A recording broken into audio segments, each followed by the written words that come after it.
दोस्तों जब जब मैं अपनी फुटेज में कंट्रास्ट या सैचुरेशन बढ़ाता था तो कुछ ऐसा होता था। कंट्रास्ट स्लाइडर को बढ़ाने पे फुटेज की सारी डायनेमिक रेंज वैनिश हो जाती थी और सैचुरेशन स्लाइडर को इंक्रीज करने पर सब कलर्स ओवर सैचुरेटेड और अननेचुरल दिखते थे। But then I learn the trick. तो आज मैं आपको बताने वाला हूं कैसे आप अपनी फुटेज में dynamic and cinematic contrast and saturation add कर सकते हैं। एंड एडिशनली मैं आपको सिखाऊंगा the right way to apply a LUT for the perfect contrast in this video. So let's dive in. To start with मैं आपको अपनी प्रोजेक्ट सेटिंग्स क्विकली दिखा देता हूँ।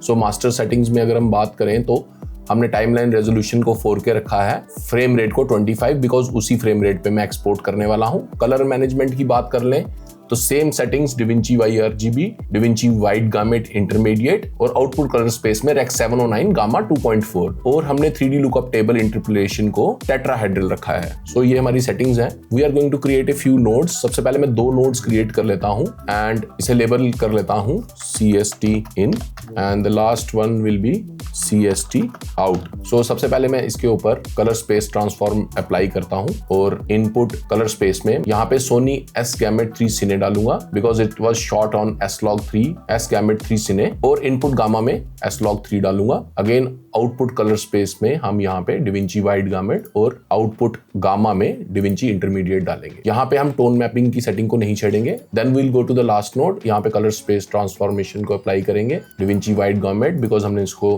कन्वर्ट किया था फर्स्ट नोड पे और इनपुट गामा में DaVinci intermediate, output colour space में Rec 709 एंड आउटपुट गामा में गामा 2.4 हम अप्लाई कर देंगे और यहाँ पे हम यूज कस्टम मैक्स इनपुट को ऑन करेंगे और मैक्स इनपुट यूनिट्स को 10,000 पे ले जाएंगे for best dynamic range. So you can already see the clip is now transformed into Rec 709 from S-Log3। तो हम 2 नोड्स क्रिएट करेंगे। पहले नोड को हम नाम दे देंगे बैलेंस एंड सेकेंड नोड को हम नाम दे देंगे कंट्रास्ट। बट बिफोर प्रोसीडिंग मैं आपको जो एक्स्ट्रा टिप देने वाला था अबाउट द लट वो मैं आपको इनिशियली देना चाहूंगा because it will make sense कि हम ऐसा क्यों कर रहे हैं। सो अपने लास्ट CST आउट नोड के बाद मैं 2 नोड और क्रिएट करूंगा। फर्स्ट नोड पे मैं अगेन कलर स्पेस ट्रांसफॉर्मेशन को डालूंगा और यहाँ पे इनपुट कलर स्पेस को Rec 709, इनपुट गामा को again gamma 2.4, output colour space को Rec 709 और आउटपुट गामा को Cineon Film Log रख दूंगा। The reason why we are changing our output gamma is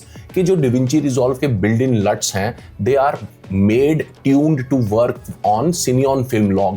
तो अगर आप Rec 709 पे या फिर DaVinci वाइड गामेट इंटरमीडिएट पे उसे अप्लाई करोगे वो उतना अच्छा रिजल्ट नहीं देगा। अब इसके बाद मैं अपने DaVinci के जो इनबिल्ट सिनेमैटिक लट्स हैं उनमें आ जाऊंगा। सो फिल्म लुक्स में आ जाऊंगा और यहाँ पे मैं कोई भी लुक ट्राई कर सकता हूँ लाइक दिस Fuji वन मैं इस पे अप्लाई करूंगा। इट लुक्स नाइस बट दूसरी कोई ट्राई करके देखते हैं। Not this one, so it looks very nice. So आप देख सकते हैं इस तरीके से लट अप्लाई करने से हमारे लट का प्रॉपर कंट्रास्ट और सैचुरेशन या कलर टोन्स यहाँ पे हमने कैप्चर कर पाए हैं और हमें यहाँ पे अपने की आउटपुट गेन को कम करने की भी जरूरत नहीं, हमारा लट सही से लगा है। सो फिलहाल मैं इसे बंद कर लेता हूँ because this is not the tutorial.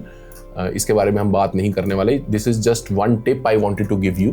सो सबसे पहले दोस्तों हम इस क्लिप में क्योंकि कंट्रास्ट की काफी कमी है हम कंट्रास्ट को एड्रेस करेंगे। सो हम कंट्रास्ट नोड पे आ जाएंगे and will start with our primary colour wheels. So सबसे पहले मैं हल्का सा कंट्रास्ट यहाँ से ही दूंगा। आई नो आप सोच रहे होंगे कि मैंने मना किया था यहाँ से देने से, पर द ट्रिक इज कि आप हल्का सा कंट्रास्ट यहां से दीजिए and then you can play with the pivot. So आप पिवट को कम ज्यादा करके इस कंट्रास्ट को थोड़ा सा रिफाइन कर पाएंगे। इसकी मैं आपको एग्जैक्ट वैल्यूज नहीं बता सकता, it will depend on your footage. So आप दोनों को चेंज करके देखिए, जो भी आपके लिए वर्क करता है वो रख सकते हैं। So this was step 1। अभी हम वापस जाएंगे अपने कर्व्स में। यहाँ पे हम एडिटेबल स्प्लाइंस को ऑन कर लेंगे and we will drop our highlights a lot. So हमने ऐसे कर लिया है and we will lift our blacks again a lot and now we'll create an S curve। so हम blacks को नीचे ले जाएंगे and then हम mid tones को और whites को ऊपर लाएंगे and as I do this I am just keeping an eye on my waveform also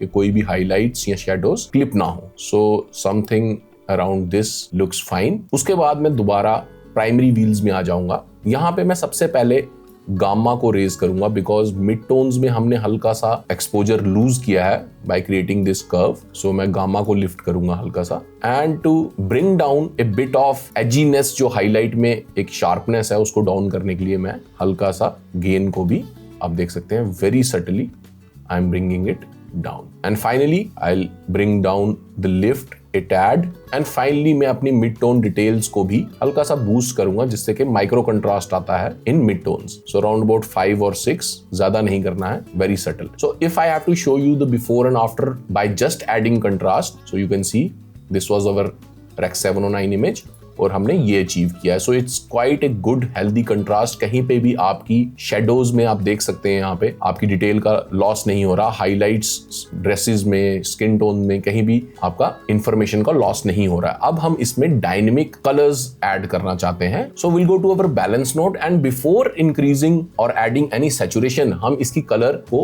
अपने मुताबिक करेक्ट करेंगे। सो अगर मैं स्किन टोन को यहाँ देख लूं and I put on the vectorscope, so skin tone हल्की सी येलो और ग्रीन दिख रही है which is very typical with Sony footage. So मैं यहाँ पे अपने प्राइमरी कलर व्हील्स में आके गामा में हल्का सा रेड ऐड करूंगा, नॉट टू मच, बिल्कुल जरा सा, and I think now our skin tones look much better. But by adding reds into the gamma, shadows में भी हल्के से रेड्स को इंट्रोड्यूस कर दिया है। So what we will do is मैं लिफ्ट में जाके हल्का सा रेड माइनस करूंगा। सो आप देख सकते हैं जो शेडोज में रेड्स आ रहे थे हमने लिफ्ट में से रेड्स को डिक्रीज करके उन्हें करेक्ट कर लिया। These changes are very subtle.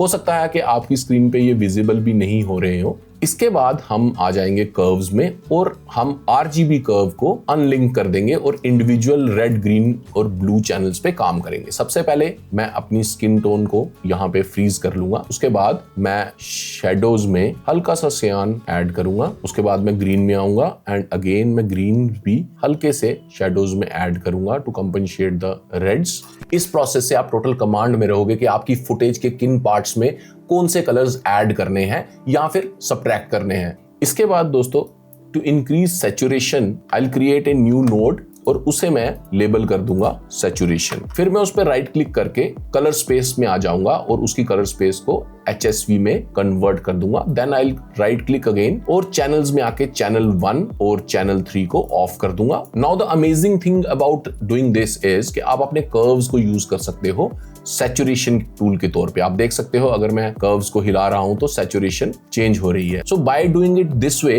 आप क्या कर सकते हो कि आप अपने सैचुरेशन को चेंज करने से पहले अपनी स्किन को लॉक कर सकते हो ताकि आपकी स्किन टोन की सैचुरेशन ना बढ़े। I am just increasing some saturation in shadows and mid-tones.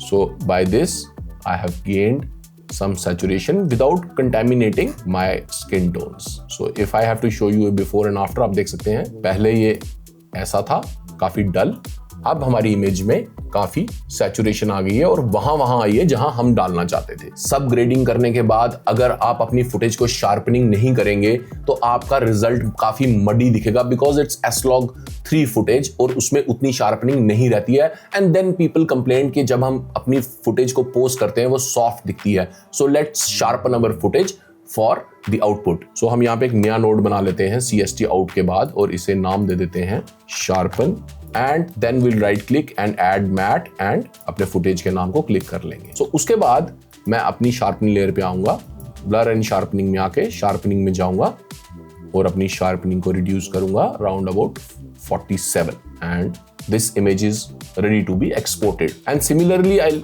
apply all these effects on the next footage and I'll show you a before and after of that one.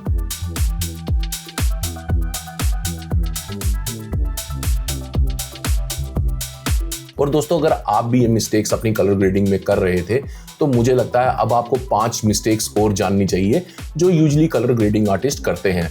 Check out this video and you'll know 5 mistakes and you'll be a better editor. Until next time, keep learning.